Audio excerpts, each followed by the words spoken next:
right, welcome to one in a series of workshops for the Sustainable Living Fair this year. My name is Laura Wacker. I'm with Peaceworks Center for Sustainable Living, and we are having the honor today to present a workshop by Dana Ripper from Missouri River Bird Observatory. Dana, you want to tell us a little bit about Missouri River Bird Observatory? I sure will, Laura. I'm going to go ahead and share screen.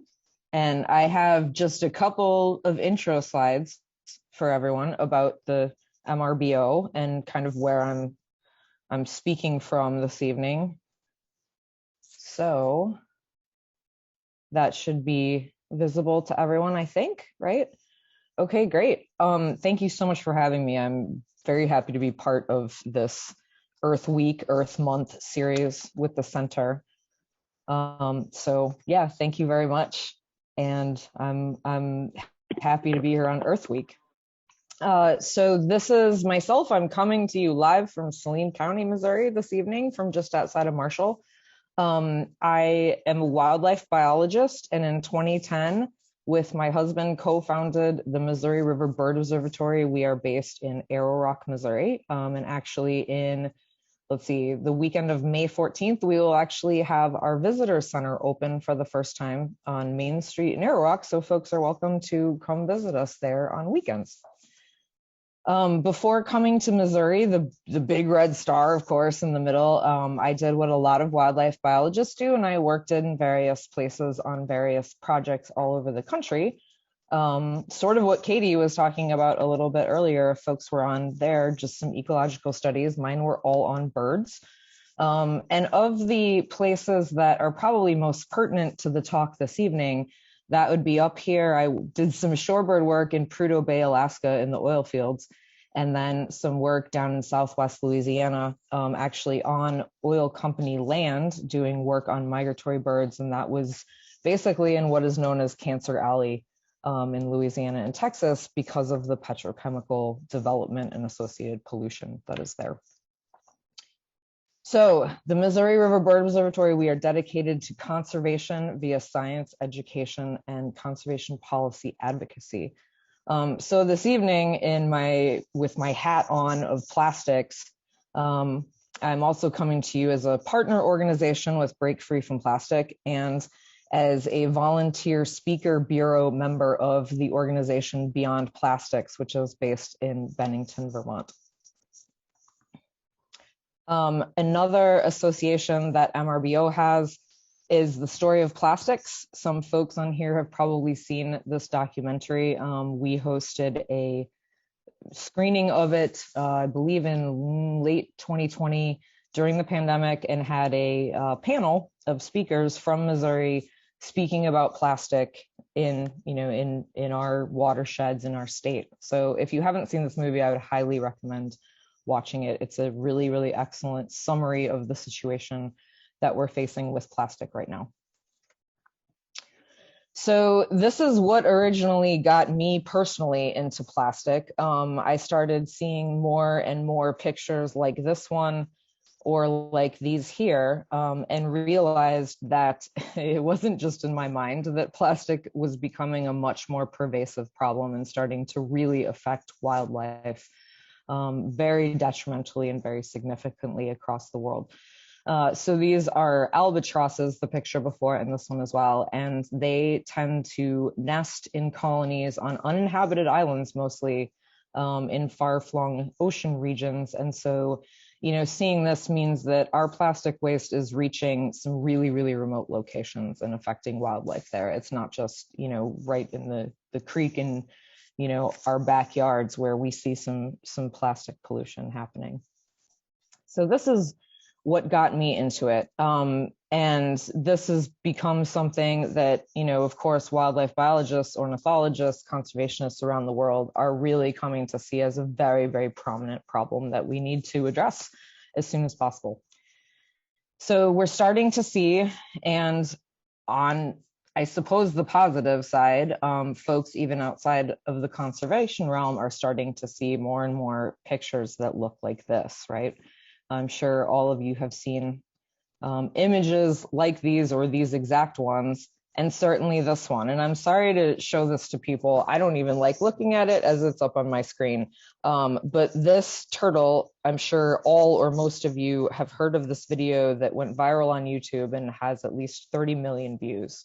So a research vessel found a turtle with a plastic straw in its nose, and the resulting graphic video of them removing it has touched many, many people. And I think above all, as far as in the social media realm in current days, I think this video was the thing that got a lot of people really, really concerned about this topic. So very recently, I have a couple of different screenshots to show you that are from the National Academies of Science recent report on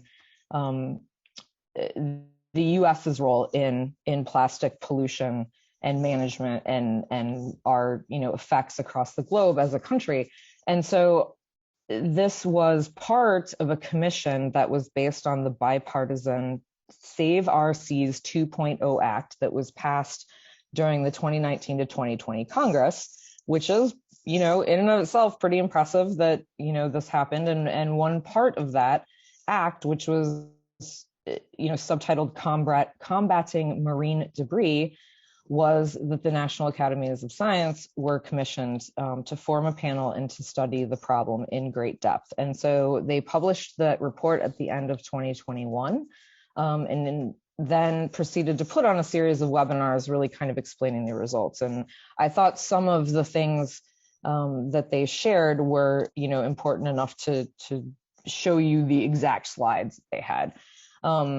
So this is the first one here, and this documented the animal species that were either harmed by being entangled in plastic marine debris or by ingesting it. And you can see that there's a lot of different species. Each of these blocks includes the number of species that are affected by plastic pollution in our oceans right now. So we have started hearing really disturbing statistics like this one, right? So 2025, that is no longer a science fiction year far in the future. That is 3 years from now. So 3 pounds of fish, there will be 1 pound of plastics in our ocean. And this is not always visible plastic. Sometimes it is, but a lot of this is what folks call microplastics, very small particles. As more and more plastic waste enters our oceans, the wave action and the sun will break it down into smaller and smaller particles, but it will never actually totally biodegrade, right? And so there will always be this cumulative effect. I have heard even more disturbing projections, such as by 2050, it'll be 1 to 1. And I really hope that we can turn this around and do something about it before we reach that prediction. Okay, so this is kind of an outline of what I'm going to talk about this evening, and just sort of the main question of how is this happening, right? This is a huge crisis, and it is not invisible, and so there's growing concern about it, but it's still occurring. So why and how is that? So the challenges that we're facing are the sheer volume and expansion of plastic being made, especially single-use plastics.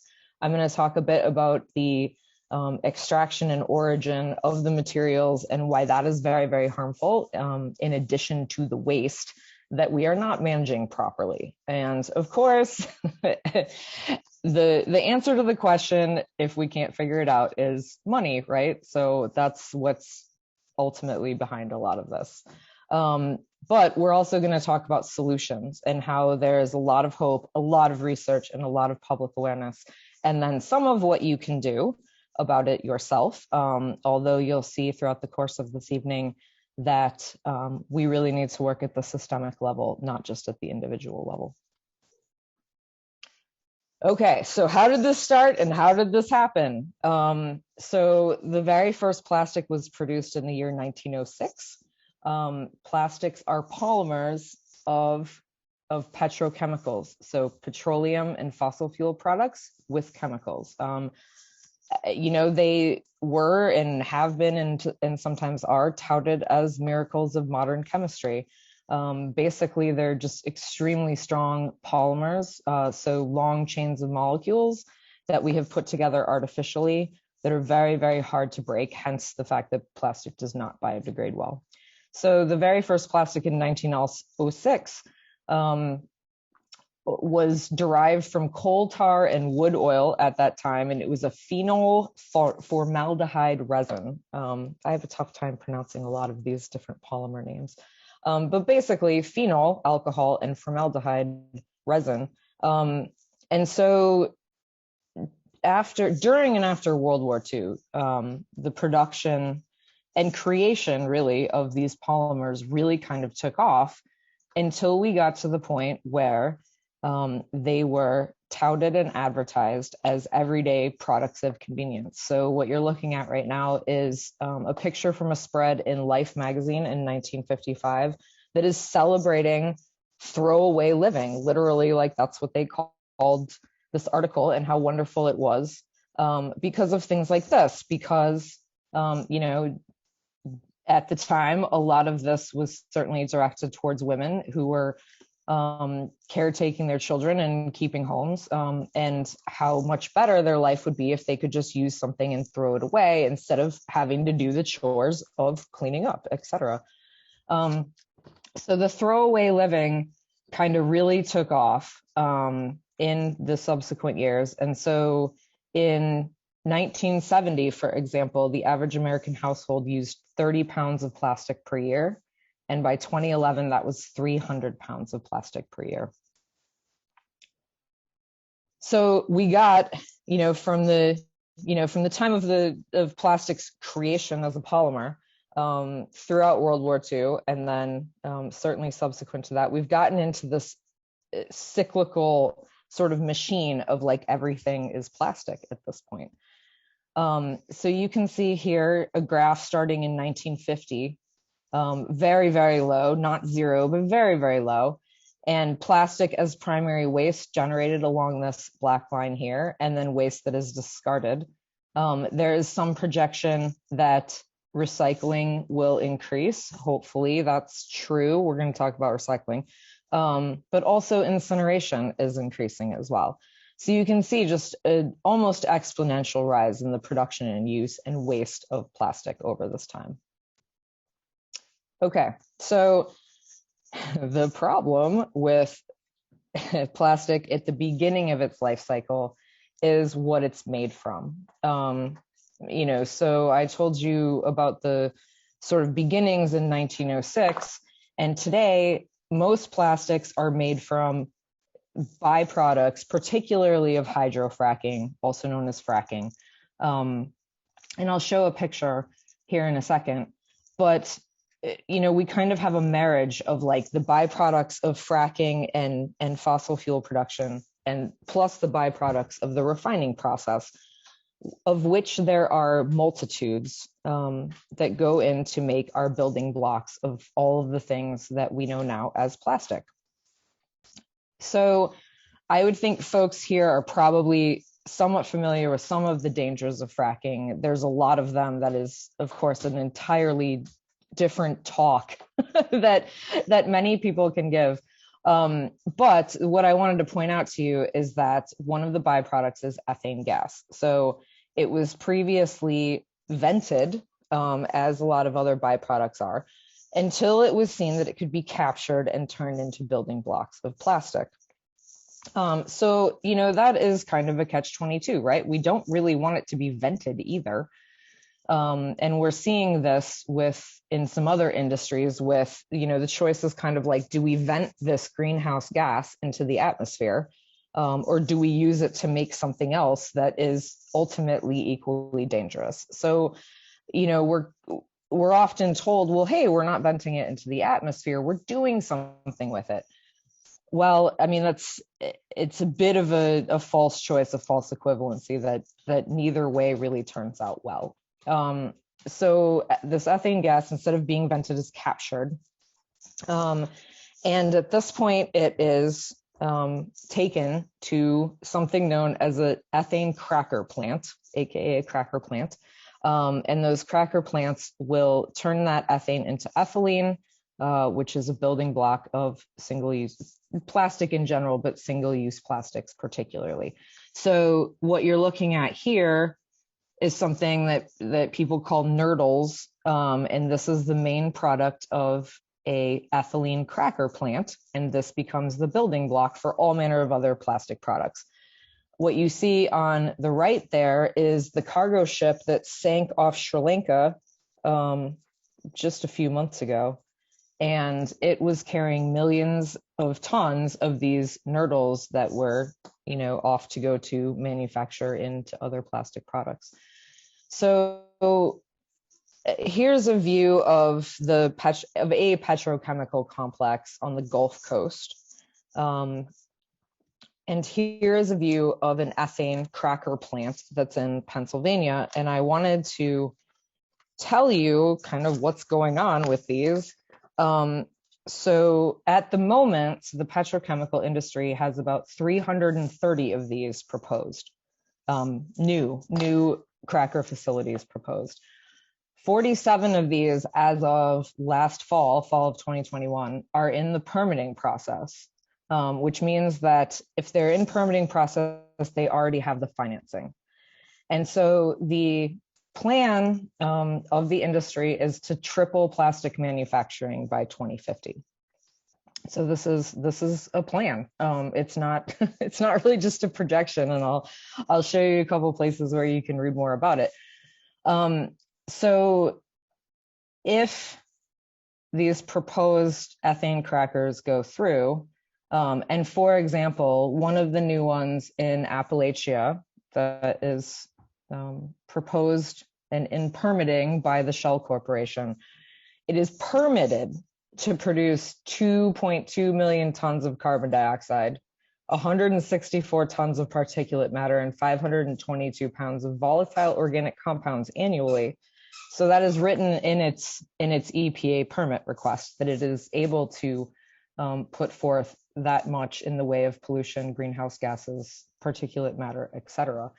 So if this goes forward with the general industry plan of tripling plastic production, what that would mean for the expansion of cracker plants, we would be looking at about the equivalent of 290 more additional coal-fired plants, the equivalent of that by 2050. So for comparison purposes, in 2019, the latest year for which I could find data, we had in the United States 241 coal plants operating. And obviously that's something, as folks that care about climate change, we don't really want to see coal plants, but we also really probably don't want to see the equivalent of that doubling by 2050. So from the production side, plastic is simply not our friend. It is not the environment's friend. So of course we're concerned about climate change, and one thing that I like to talk to folks about is that we see pictures like this, like very iconic pictures, right, from Australia and from Puerto Rico. This is after Hurricane Maria, but we're also seeing this right here in Missouri.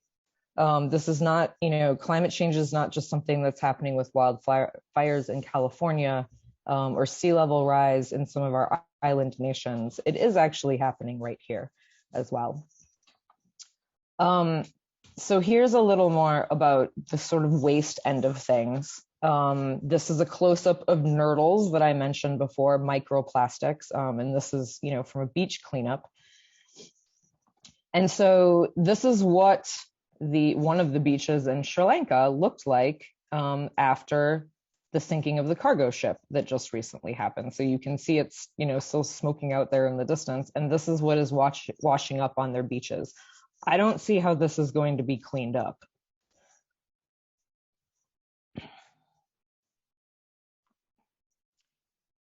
So in light of the very detrimental extraction and production and waste parts of these things that we use, partially, in some cases, only for convenience, have led to really an outcry around the world for things like bans on single use and for extended producer responsibility, which essentially means that the corporations that are manufacturing these items really need to be involved and to finance their recycling, cleanup, etc., reuse, ideally.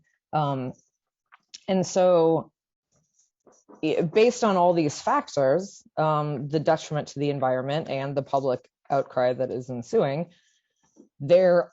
all the petrochemical industry players are saying, we're going to totally stop doing this. No, they're not really. Instead, we're continuing along kind of the same line as what we saw starting in probably earlier than the 70s, but this particular advertisement came out in the 1970s, and some folks might remember it. I mean, I feel like this is something that I've seen my whole life. The crying Indian, quote unquote. So essentially this was an advertisement where in the most iconic version of it, somebody threw a bag of waste out of a car and it landed at the feet of an actor playing a Native American, but a Native American.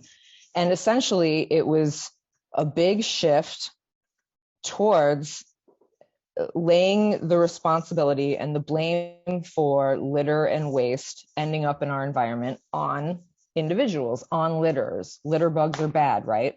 And I have seen, certainly in my lifetime, the incidence of people doing things like throwing bags out of car windows, I have seen that decrease enormously. So that is a very, very good thing. We don't want litter. But what it did was really start this whole cultural paradigm that it is the individual's responsibility to stop plastic waste from being in our environment, entering our waterways, and ultimately entering our oceans. And that has continued to the present time, despite the enormous increase in the manufacture of plastic.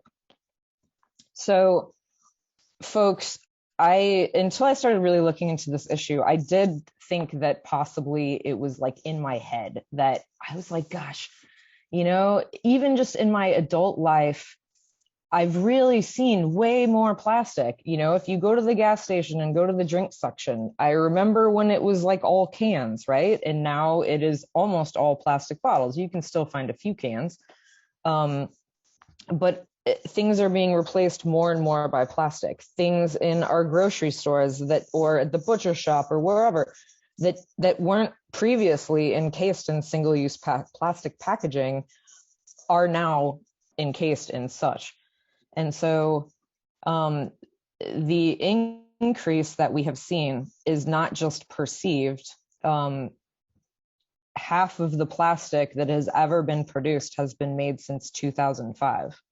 Now, I mean, think about that. It's been pushed on us as consumers since 1950s, right?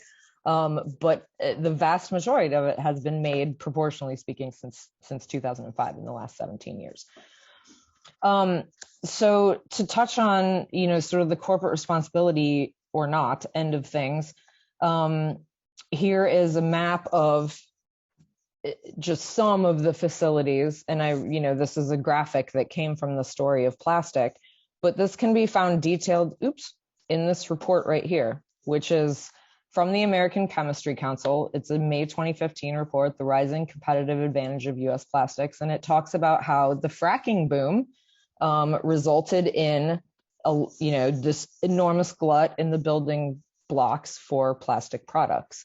And so that petrochemical expansion and investment it's an excellent time in the United States to do that because the raw materials are there in enormous volumes. And so let's make more plastic. So the situation that we're kind of looking at is this, and this is in no way like an obscure opinion anymore. There's attempted legislation to kind of combat this, and I'm sure you folks know, if you're here at this workshop, you probably hear about this a fair amount. So as we try our very best to transition to renewable energy for our transportation and our electricity, the petrochemical industry is not going quietly into the night. They're not like, well, we made enough money on, energy all these years. That's okay. Like, let's go to renewables and everything's fine. Their kind of plan B for keeping their profit margins high is to make more plastic and make it disposable so that we have to keep buying more and more and more. So this is directly from the American Chemistry Council's website, and I kind of wanted to unpack this a little bit as the saying goes. So they literally say, plastics help us protect the environment by reducing waste, lowering greenhouse gas emissions, and saving energy at home, at work, and on the road. So I want to take this moment to really, emphasize that I am talking mostly about single-use disposable plastics that we use for, a plastic bag, we use it for about 12 minutes, and then it gets thrown away. There is a tiny bit of truth to something like using plastic instead of steel on automobiles does in fact make them more fuel efficient. There are the medical technologies that have come an enormously long way due to plastic. And so I've never met a conservationist that would argue with that is saying we will not, we need to have zero plastic, not any. I would argue that the 40 to 50% of plastic that's produced, that's single-use disposable packaging, is merely for convenience. And it is not in any way reducing waste or lowering greenhouse gas emissions.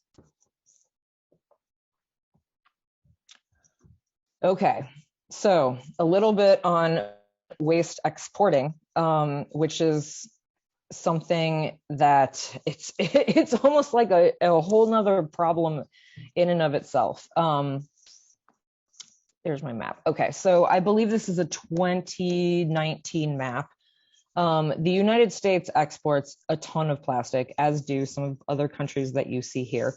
For a very long time, I think it was about at least half of the world's plastic was being accepted by China, who was ostensibly recycling it. I mean, we as Americans thought of it as a recycling program. A lot of the things that we put in our blue bins would ultimately be shipped to China and either incinerated or recycled using high temperature, high emissions processes and actually turned into other products. But in 2018, China essentially stopped taking recycling from the rest of the world. I believe that they will still accept a little bit, but it's like 1 to 2% of what they were accepting previously. One of the reasons for this is that Beijing said that we were all sending contaminated recycling, meaning it wasn't properly washed. And having hung out at recycling facilities, I expect that's probably a true statement. But they also, at the time of this announcement, were like, we're not going to be the world's, garbage can anymore. So a lot of piling up of recycling occurred here in the United States after that time, after China stopped taking our recycling. And then some other countries decided to accept it. And this is actually a very interesting, but I'm not going to be tangential. I mean, it's a commodities market, so that there are actually recycling middlemen that negotiate deals between big recycling facilities in the United States and countries across the world who will take our waste for us. So the problem is that a lot of these countries do not have the infrastructure, and we're seeing more and more photojournalism from around the world that looks like this, typically in Southeast Asian countries and some Latin American countries as well. And so one of the folks in the documentary, The Story of Plastic, said, it'd be better if this was landfilled in the United States. Like, as much as we don't want that to happen, this is obviously going to be going into the environment, right and left. So a little bit on microplastics. I'm sure you folks have heard this spoken about increasingly over the last 5 or 6 years or so. This is actually a tiny, this would be a nanoplastic, actually, even smaller than a microplastic, but this is a little bit of plastic that's become incorporated into a snowflake. And so microplastics have been found in the most remote corners of the entire globe at this point. They're small enough to be carried on weather systems and in water, obviously, in the snowflake. And there's a lot of human health repercussions that we do not even know of yet. So this was some alarming news that came out in 2019. This does vary. My mentor at Beyond Plastics says it can vary between people from a quarter credit card to a credit card, depending on your diet and where you live and where you get your food. But still, we're ingesting a lot of plastic. This is an article that came out in The Guardian just a couple weeks ago. So it's been found in our bloodstream now. And in 2020 was found in the human placenta. And so the ramifications of this, along with, certainly all of the other environmental contaminants that we're now exposed to quite regularly, we don't know. We don't know what's going to happen. Okay, so moving towards solutions, we need to first beware of false solutions. And the first one is that blaming litter bugs. I'm not saying that litter bugging is good, but they're not causing all of this problem that we have right now. I'm not going to go through every single one of these. You folks can read them, but community ocean, river, and beach cleanups. And we work with a lot of different groups that do this, and they're wonderful, particularly for education programs. And I'm going to give an example at the end of working with the wonderful Missouri River Relief, who I hope everyone here knows about. They're in Columbia, of course. And I believe they just picked up their 2 millionth pound of trash this last year out of the Missouri River. And thank goodness for them. Can you imagine how our Missouri River would look if they didn't run cleanups all the time? But they will never be out of a job, right? Because we're just going to keep ending up with waste in our rivers. So they are excellent, cleanups are, but they don't solve the ultimate problem. There's a bunch of different quote unquote recycling programs. Hopefully things like enzymes, and bioplastics, hopefully there's going to be innovation and that those things will come a long way and help us out of this mess. But right now, they're not working. So this is kind of an iconic image from the story of plastic again. We cannot recycle our way out of this problem.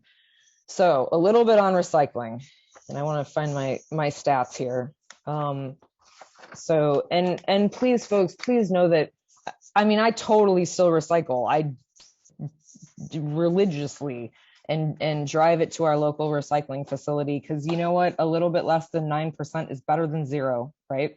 But it's an example of we've been told that it's on us, the individual consumers, and that if we recycle, everything will be fine. I certainly thought that for many, many years, just putting things in the blue bin. I was like, this will all be great. My yogurt container is going to come back as another yogurt container.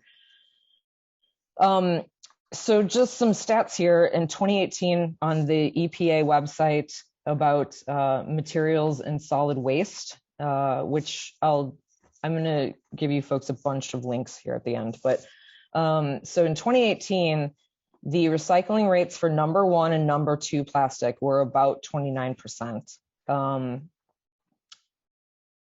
recycling of polypropylene products. So this is your number 5. My municipality does not even take number 5. Some do, but it's 8% nationally.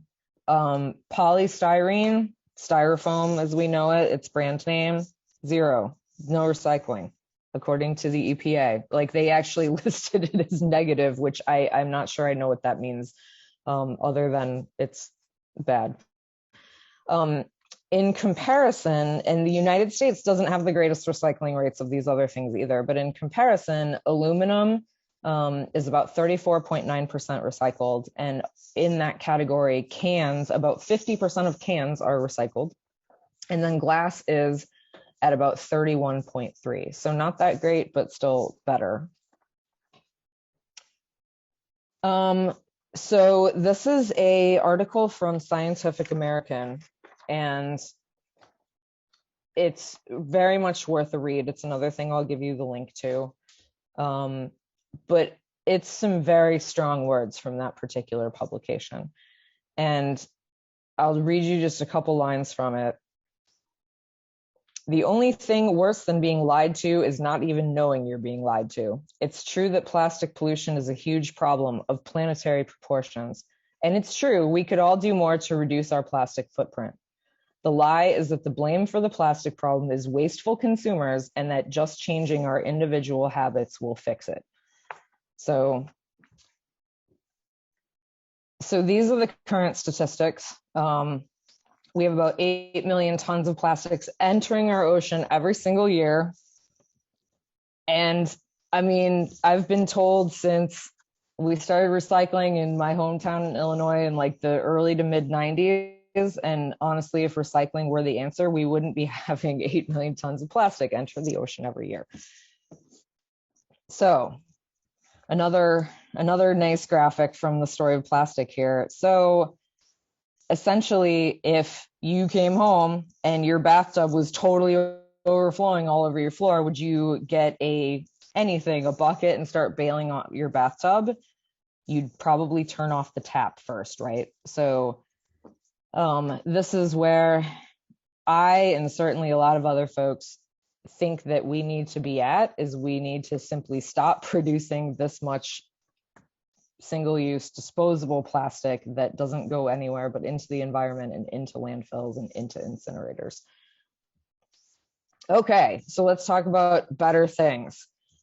Because when you're faced with this at a grocery store, and I think this was even like one of our more sort of quote unquote upmarket grocery stores like Whole Foods or whatever, this is what we're faced with now. I'm sure everyone on here remembers when this is not what we saw in the grocery store. So thinking about the corporate production level, legislation, incentives, all the way around from the local level up to the corporate level, and then public perception and knowledge. And I'm going to kind of go backwards here. So once again, a screenshot for you from the National Academy of Sciences report on their report. So they're recommending an intervention framework, and you can see the different stages at which they are suggesting and advising that we intervene in this process of production to waste. So number 1, reduce it at the production level. So when they're talking about innovative designs and materials, they're talking about at the production level, not even necessarily at the recycling level. That's down here in improved waste management. But what we really want to do is decrease the generation of waste in general, capturing it before it gets into the ocean, and then finally, let's not be disposing it at sea either. But this is essentially a hierarchy from highest priority down to lowest. So public perception. I'm sure everyone here has seen this rise in the last 20 years or so, right? And we need sort of to change this perception. And when I say that, I mean just like amongst our friends and family even, that we're not buying water, we're buying plastic. A lot of studies have been done on the quality of tap water versus the quality of bottled water, about the amount of microplastics in bottled water, which you can imagine is higher. And certainly not everyone in the United States, let alone the world, has clean, drinkable tap water. But in the United States, at least, most of us do. We are also able to filter our water as well. And so this is basically a big recent marketing ploy. So here we have the rise in plastic packaged water from 1996 to 2010.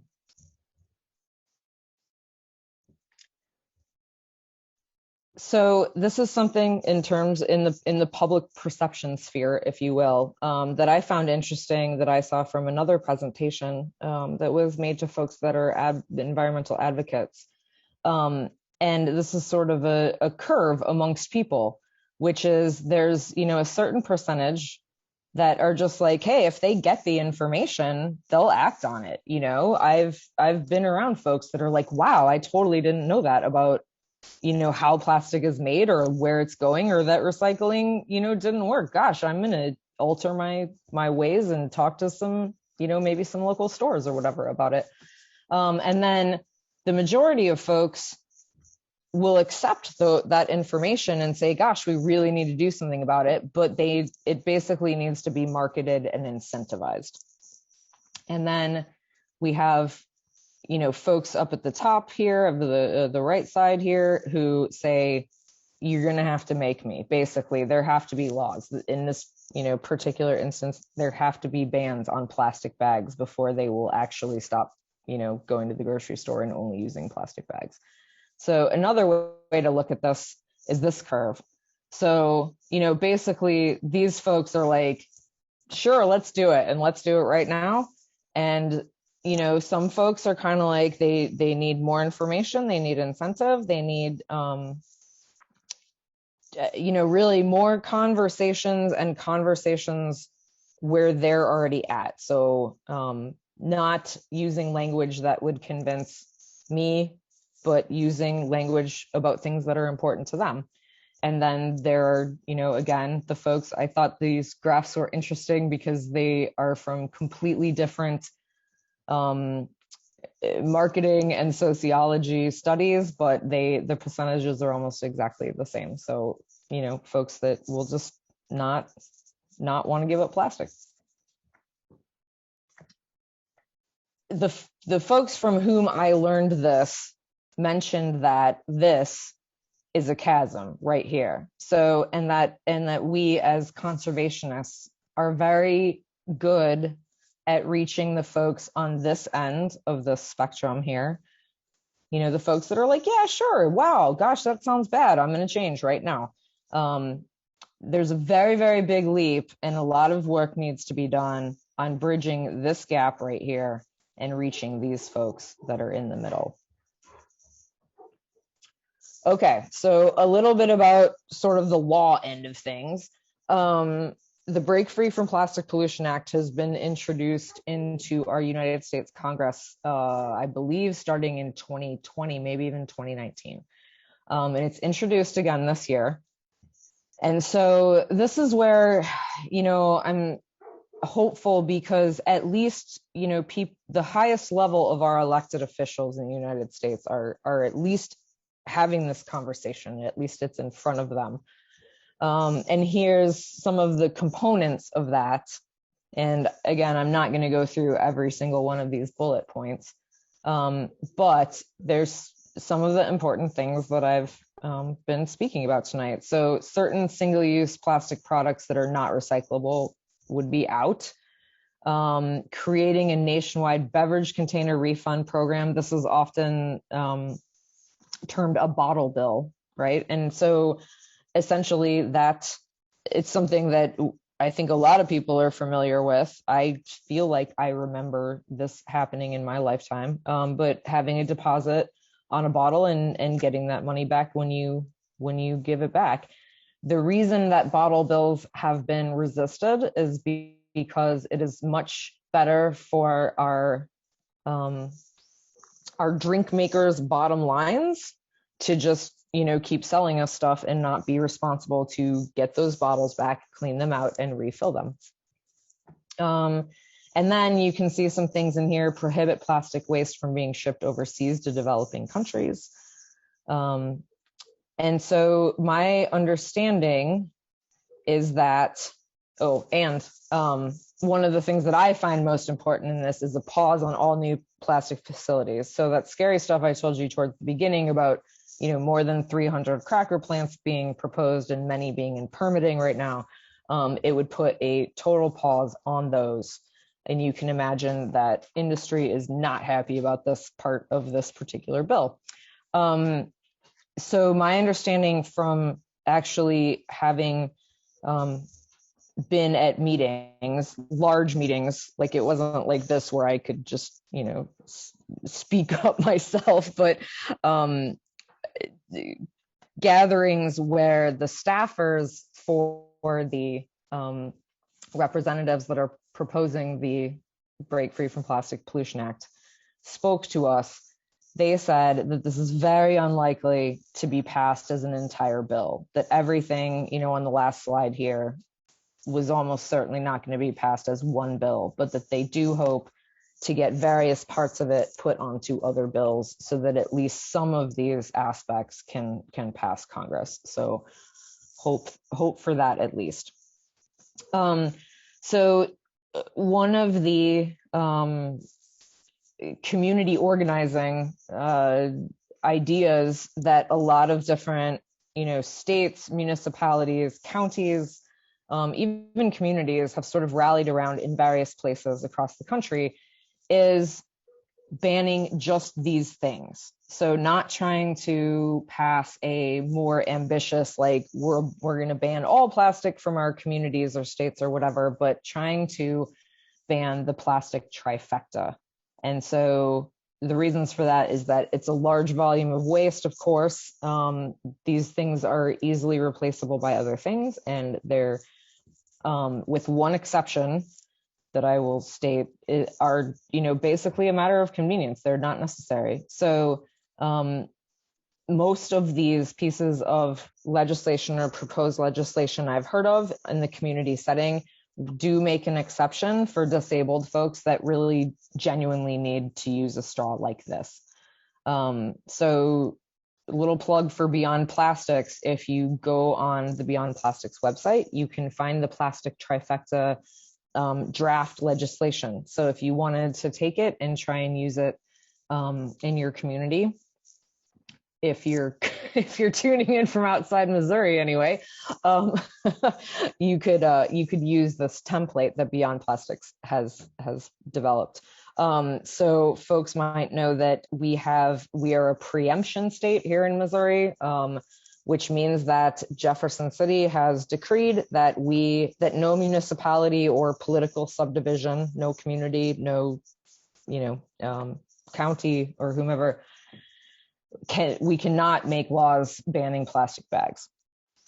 And so over the past several years, I have seen legislation in Jefferson City that wants to expand that quote unquote ban on bans. I'm sorry for all the double negatives, but expand it from municipalities not only being able to not make laws about plastic bags, but also about things like styrofoam and straws and other containers. So far, that hasn't been expanded.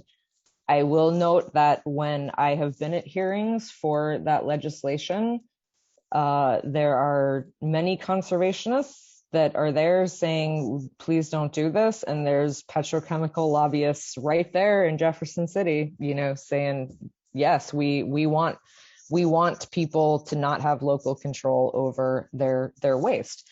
And so amongst other problems, such as, the production and pollution that we've talked about, this is also essentially a state saying to a municipality, like, you don't have a choice about what your waste management is, and it's the municipalities that have to pay for that waste management. So I've heard it described by someone as an unfunded mandate. They're essentially telling municipalities that they can't operate at their local level the way that they would like to.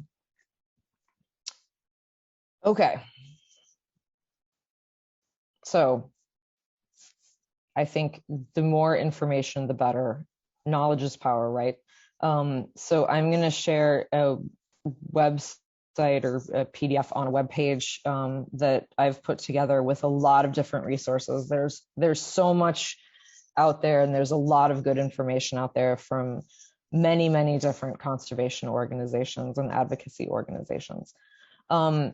So some things that I always think of, because this can be a really, really overwhelming topic, of course, is just speaking with, everyone from your friends and family to just any other interested citizens and your community leaders, maybe. I try every time I encounter, any kind of elected official on any level to just, I try, it's not always able to, it's not always appropriate, but if ever there's an opening, I discuss how important it is to get a handle on plastic production and plastic waste. You can talk to store managers. So this is something that a ton of people have been doing, and it's really heartening to see, where they say, look, I shop at this store all the time, or I go to this restaurant all the time. I really don't like it that you have this much plastic in your packaging or in your takeout boxes or whatever. So of course, I know that this can be a difficult thing to do or a time-consuming thing to do or an intimidating thing to do. But if this is something that you can, are interested in, calling and writing our representatives, just kind of making noise. And in some cases, such as with the Save Our Seas 2.0 Act, it can be bipartisan. It's not always who you think it is that will be receptive to this information or against this information. I think that there's quite a lot of movement recently to basically be calling out corporations. A lot of this happens on social media, which is not something that I personally am on. So I haven't taken the opportunity to do this, and I cannot, speak to it myself. But my understanding from folks that work on this issue all the time is that just constant pressure in the public sphere on corporations is having some effect, and it can only keep having an effect the more people get involved. And then you can contribute to this by collecting data. So there's something called the Nerdl Patrol. Remember those nasty little plastic balls called Nerdls? Nerdlpatrol.org is a community science program across the country where you can actually submit data on Nerdl surveys in a body of water nearby, and you can set up pretty much anywhere. They don't have geographical constraints. And then joining or starting a plastic brand audit to contribute to Break Free from Plastic's global brand audit, and I'll speak about that really briefly. So I just want to say, last slide from National Academy. This is something that they mentioned was community-based data collection that is really going into public policy at a high level. They are incorporating things like Nat Geo's Marine Debris Tracker, Surfrider's work, and they mentioned Break Free from Plastics brand audits in the webinar. So you can see the community science projects are going along with these, agency and NGO research projects to go into informed decision-making and policy. So it's a pretty cool thing to contribute to. So this is a couple of just images from Break Free from Plastics brand audit. This is something that is done by them globally every year since, I want to say 2017. But it's a pretty recent effort, but it's really, really well organized. And people from around the world submit data to them. And essentially they are tracking the brands, the corporations that are responsible for the most plastic in our environment. So this is what, they've kind of found so far. So your brand is not always the actual originator of the plastic in the brand. And here are, some of the more things that are more familiar to us as brands. So Coca-Cola and Pepsi and Nestle, et cetera. So their products are found in the environment all the time. So essentially, what one does at a brand audit is do a cleanup, do a trash pickup, and then take data. They have Break Free from Plastic has data sheets that they give you, and you essentially tally all of the products by brand and by plastic type.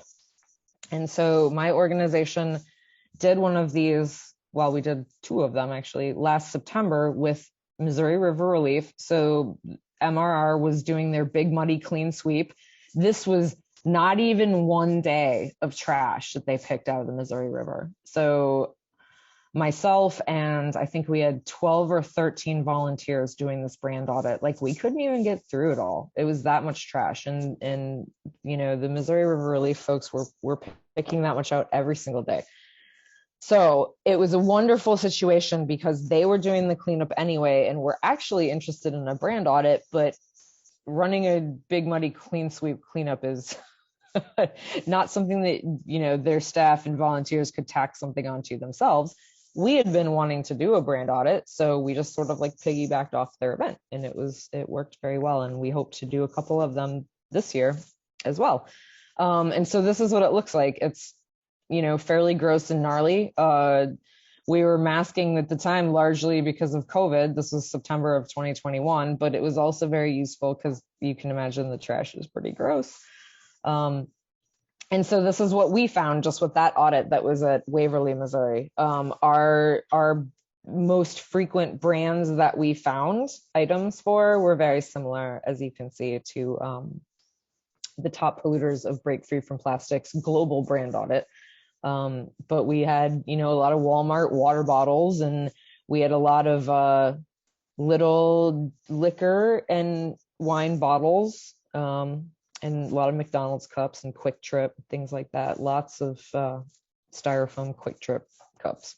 So, okay, so this is the website at which I've placed a PDF with a lot of different materials, and this is absolutely a black hole where each of these cites many other papers and reports and webinars that you might want to get into, but these are all, I have found really good sources of information to do a kind of a deep dive into the topic. And that's about it. We really don't want this happening, right? So I like to quote Food and Water Watch's motto, which is this. So thanks, everybody. Thank you. That's good. Does anybody have any questions for Dana?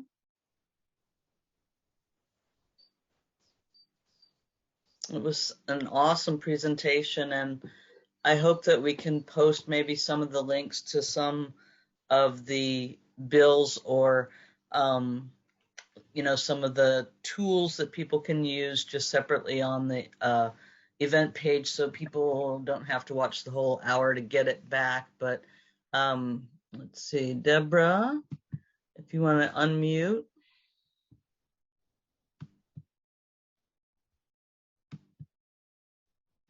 Did you have a question, Deborah?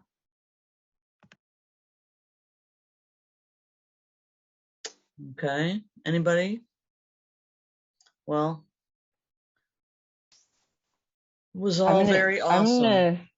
Laura, I'm going to go ahead and just put that link in the chat.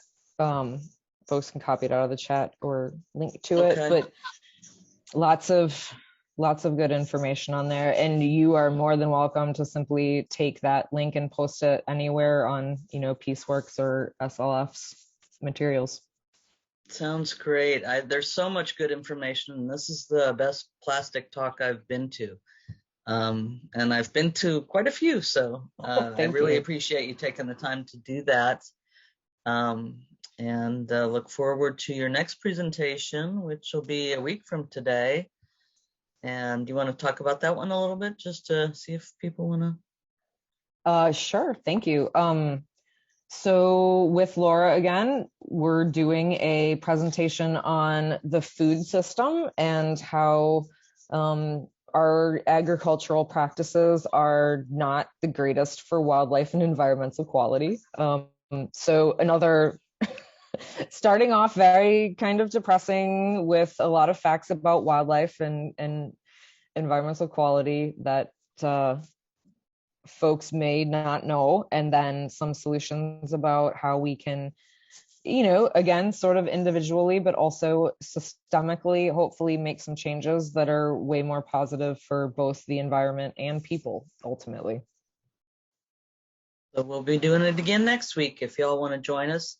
Looks like Kathy's wondering about the Nerdl Patrol and maybe a link for that. Yep. It's just nerdlpatrol.org, and then I put it in the chat. Let me make absolutely certain of that too. Yep. Okay, great. Catherine, you want to unmute and ask your question? Thank you for the talk. That was, I think, really well done. I learned a lot. I know this isn't really your thing and not really what you want to focus on, recycling. But how do they actually recycle these things? Do they turn them back into like the nurdles, or do they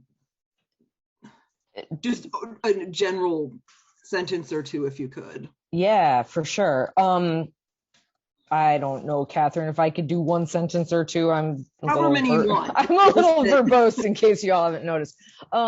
So our recycling, just picture like any really a recycling facility. They either are ones themselves, or all of that material goes to something called a material recovery facility, or a MRF. People and I'm not saying like I'm in that industry, but people in the industry call them a MRF. And there, most of the materials are mechanically separated. In some cases, less and less so, but sometimes they have, actual people that are separating materials.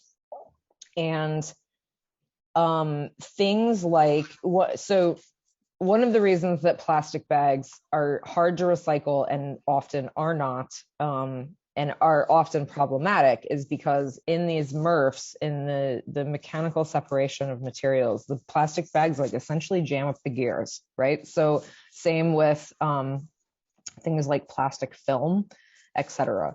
And straws. So yeah, I've heard and that. straws, yep. Yeah. Yep. So leading to that, there are a variety of different methods, and we're going to edge into my lack of molecular chemistry knowledge fairly quickly. But it's, in most cases, it's essentially a matter of heating to high heat to get back down to more of a component material like nurdles. Or there are attempts to separate into component parts of, they can't yet get it down to like the original chemical constituents and the petroleum or gas constituents at this point. That's definitely something that is being attempted. And so, but in every case, there are exceptions to that too. there is so-called chemical recycling, as well as like attempts at enzyme recycling. But okay. But the recycling that isn't really practiced, right? Yeah, it isn't. It isn't. And chemical recycling, my understanding is that it has been failing quite badly as well, as in like there aren't even that many facilities that are attempting it anymore. So shorter answer is the recycling that you and I think of when we think of recycling involves heating to high temperatures down to more of a pliable component constituent. And then they can remake plastics that are like 1 and 2 version, some out of some of it, or does it? A lot of it gets, you've heard of downcycled, right? Yeah. So necessarily means in terms of plastics. So it will mean, and I'm trying to think, I actually just saw today, hang on, I'll get to that. Downcycled is where something like a 1 or a 2 is recycled by heating, but that destroys some of the properties of it. So it becomes a like flimsier and less resilient material. So often things are downcycled into things like plastic bags that then only have like one more life. One of the sources that I put on that PDF is an EPA report. And essentially that report is a bunch of like numbers and graphs and tables, but within that report, it does cite some information about like this percentage of number 1s became number 1s again, and this percentage of number 2s became number 2s again. So that information is out there. Okay. Well, thank you. I appreciate you trying to answer that. I think you did a good job. I think it's my non-chemistry brain. my non-chemistry brain gets in the way. Just that. And so No, recycling isn't really the answer. And I've heard that before several times, that recycling isn't really happening, and that it produces the recycling of plastics, that isn't solving the problem at all, like you've said, and that there's not much they can do with those plastics, and that it's also causing a lot of pollution. So basically we're just shipping it to the third world where they're making islands of plastic. Or even the recycling that occurs here is it's essentially not very chemically efficient. Yes, you're exactly right. It's certainly not happening to the efficiency and to the extent that we're all led to believe, and certainly that I thought for many years. I mean, I honestly really thought that everything that all of us put into our recycling bins was genuinely recycled into, the same or a similar product. I was looking for sustainable t-shirts for Earth Day, because we sell t-shirts for the event. And we had gone for a bamboo or cotton that's sustainably produced. And they were out of that, and they offered me a t-shirt made from recycled plastic. And I was like, well, I don't think we really want to have recycled plastic in our wardrobe and washing it and putting it in the waters. And, I was trying to get more of a handle on what this really was going to be. And they seemed to think it was a great idea. Have you heard about recycled clothing and plastic in their clothes? So I just today got an email from moveon.org that was touting their Earth Day recycled plastic t-shirts. So microplastics, a huge source, like proportionately speaking, to date, I don't know, I think it's like 40%, making it proportionally the biggest contributor to microplastics in our environment is synthetic clothing. So all these, years with our whatever, I mean, I as an outdoors person myself, like my Gore-Tex rain jacket and this and that and the other thing, that we often use as outdoor gear is shedding microplastics all the time, especially during the laundering process. What I figured. So yeah, I can only think, Laura, that this is what I thought when I saw that email just today. I was like, that's totally going to shed microplastics. I don't see how it couldn't. Bree says she has a question about plant plastics.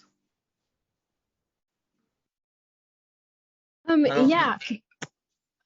So thanks for your presentation. It was great. But I did have a question. I know I keep seeing like some stores or brands, whatever, have like a green logo on their thing and on their plastic cups or whatever. And like, this is either they claim like biodegradable or like made from plants and all of that. So I was wondering what do you think about all of that? And is that a direction to move towards, or is that as helpful as like it seems? Or if someone recycles that into a recycling facility, do they know what to do with that plastic that's made from plants?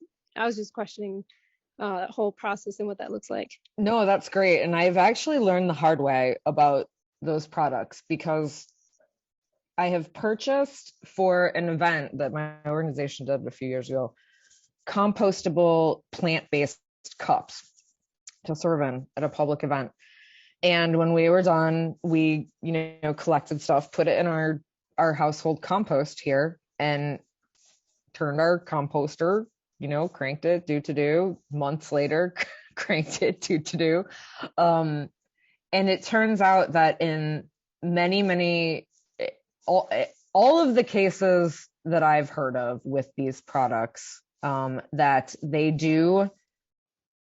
they are compostable, but only in an industrial level, high temperature composter. They do not work in any of our backyard composters. My understanding too is that plant-based plastics, like corn-based, I've seen things like that, they are more biodegradable eventually than plastic. So certainly if I were in a situation where I had a choice between regular plastic, actually, I was about to say if I had a choice between just like a regular plastic cup and a plant-based plastic cup, I would choose the plant-based. But if the cup were 1 or 2 and I was 100% convinced that it would actually be recycled, I would probably choose that 1 or 2.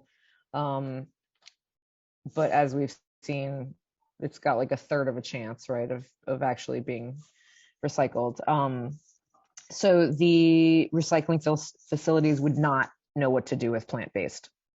They would ultimately be removed and would go to a landfill where they would biodegrade faster than if plastic was put in there. But still not to the extent that we all hope for. Right. Does anyone else have any other questions? I really appreciate y'all showing up, and check out Earth Day this week. We've got some workshops at the festival. We have a composting workshop and an elderberry growing workshop. And we've got some tours of the Missouri Botanic Gardens, the Mizzou Botanic Gardens that'll be on site at Earth Day. And even if you are not able to walk, they have a 20-person golf cart that will take you around on those tours. So,